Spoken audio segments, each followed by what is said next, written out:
The Railway Series from the Thomas the Tank Engine Book Club. A Close Shave by Reverend W. Audrey. Illustrated by John T. Kenny. Story 1. Dirty Work. When Doug returned and heard the trucks singing, he was horrified. "Shut up," he ordered, and bumped them hard. "I'm sorry our trucks were rude to you, Diesel," he said. Diesel was still furious. "It's all your fault. You made them laugh at me," he complained. "Nonsense," said Henry. "Doug would never do that. We engines have our differences, but we never talk about them to trucks. That would be disgraceful," said Gordon. "Disgusting," put in James. "Despicable," finished Henry. Diesel hated Duck. He wanted him to be sent away. So he made a plan. Next day, he spoke to the trucks. "I see you like jokes," he said in his oily voice. "You made a good joke about me yesterday. I laughed and laughed. Doc told me one about Gordon. I'll whisper it.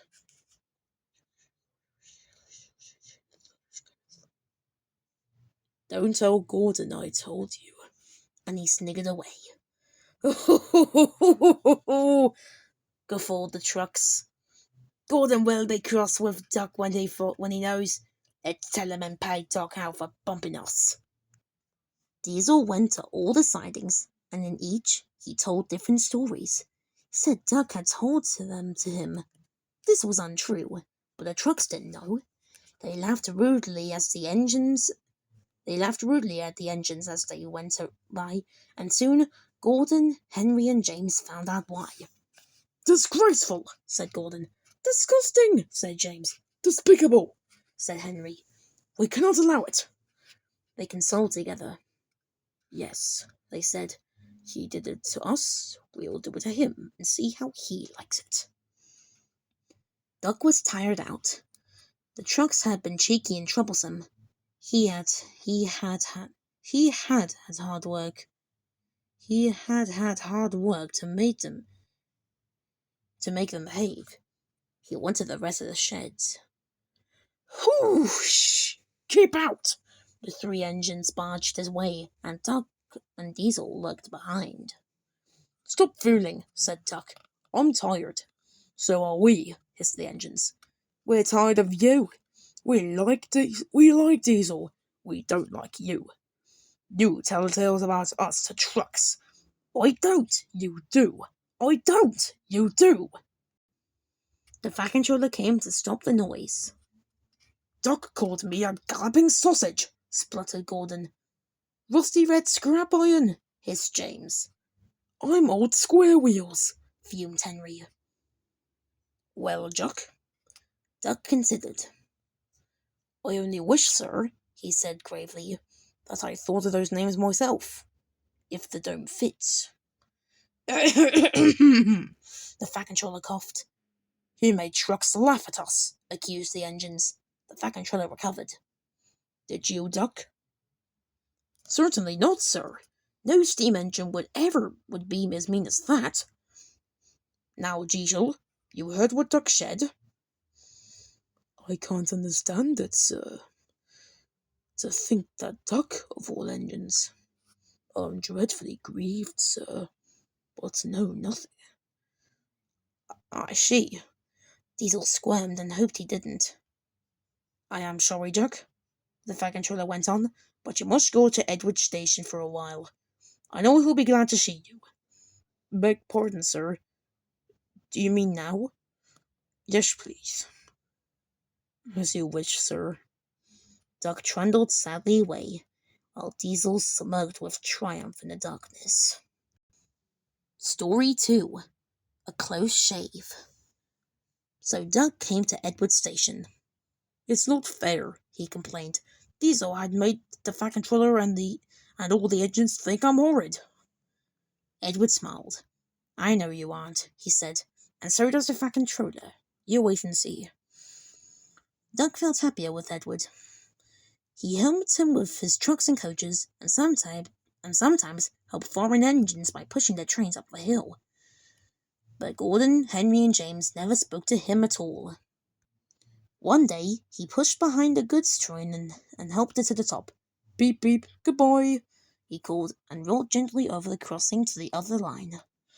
Duck loved coasting down the hill, running easily with the wind whistling past. He hummed a little tune.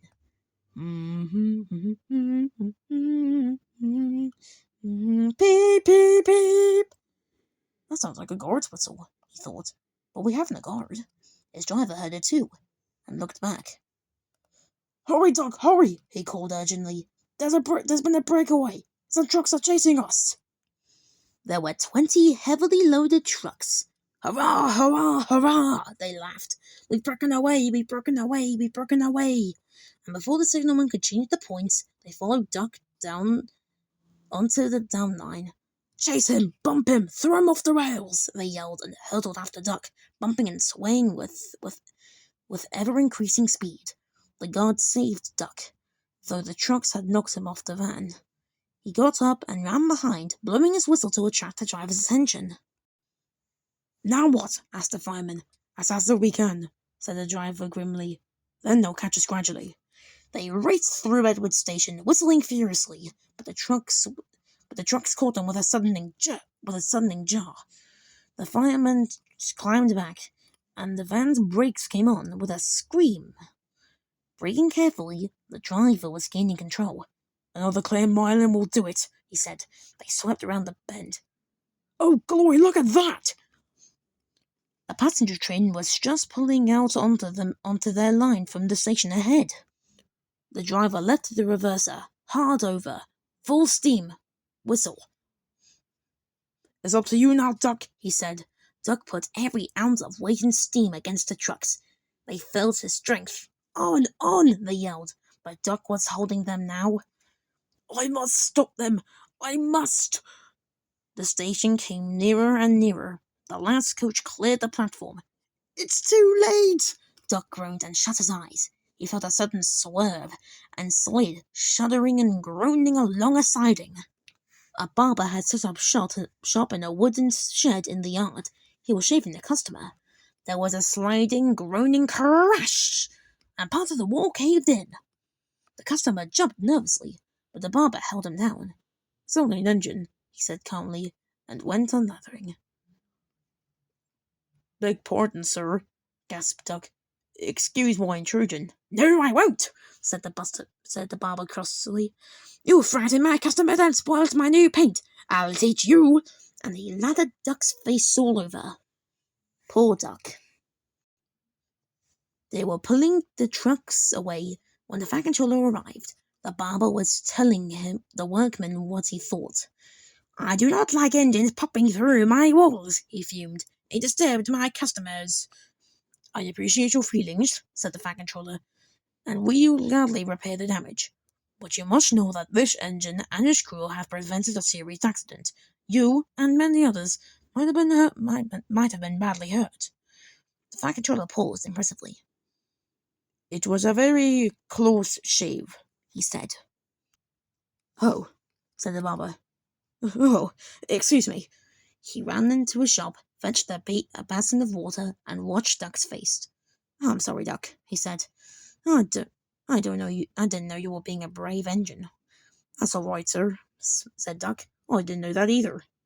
"You were very brave indeed," said the van controller kindly. "I'm proud of you. I shall tell City of Trevor about you next time he comes." "Oh, sir." Duck felt happier than he had been for weeks.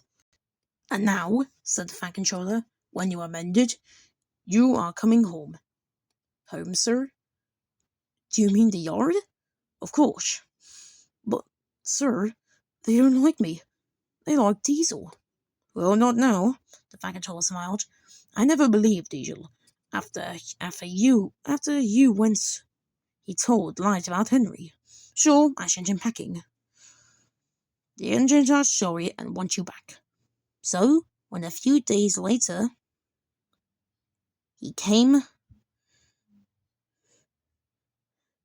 home shining with new paint, there was a real There was a really rousing welcome for Duck, the Great Western Engine. The end.